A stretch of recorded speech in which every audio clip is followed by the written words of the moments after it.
But what's the essence of the Midas Hadin? Now that we're standing before Rosh Hashanah, we're going to try and understand a little more. What does it mean when we say that there's a Yom Hadin? HaKadosh Baruch Hu is Chas v'Sholem angry? We don't want to think like that, obviously.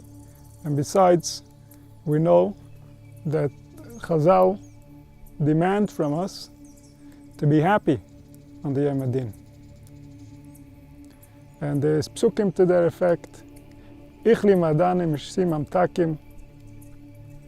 Because we know that the one who is in charge of the din, he has our best interest at heart. So whatever the Midas Hadin is going to decide, we're willingly going along with it.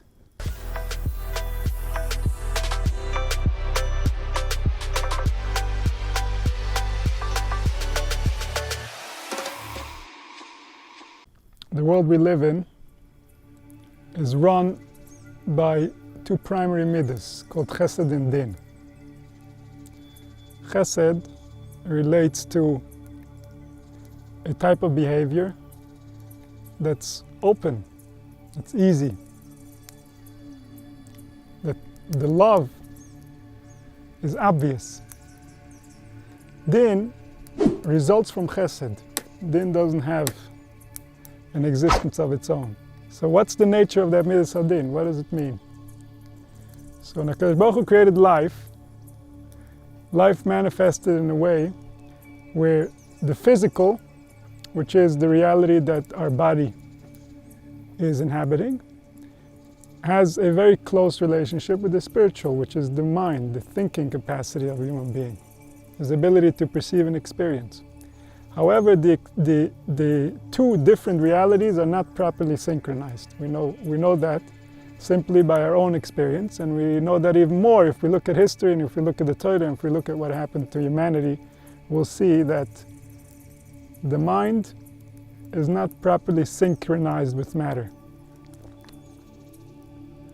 And so, HaKadosh Baruch Hu, in order for us to eventually get to our destination, He created within nature different times, different mechanisms that are going to bring the mind closer to reality, so that eventually the mind can contain reality, the mind can understand reality.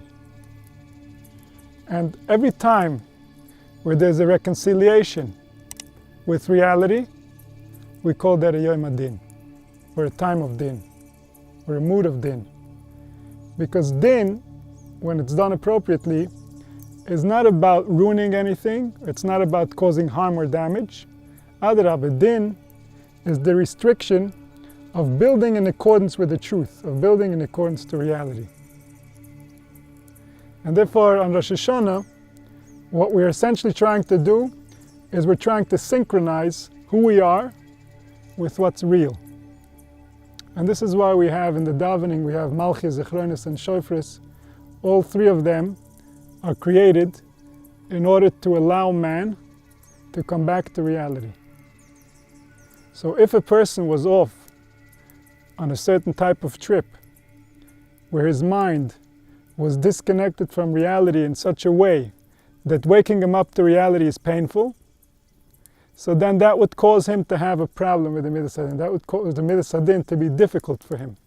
But it's not because the Midas Hadin is trying to cause difficulty. Adrabah, the Midas Hadin is here in order to smooth out our experience so that we don't go too far from reality.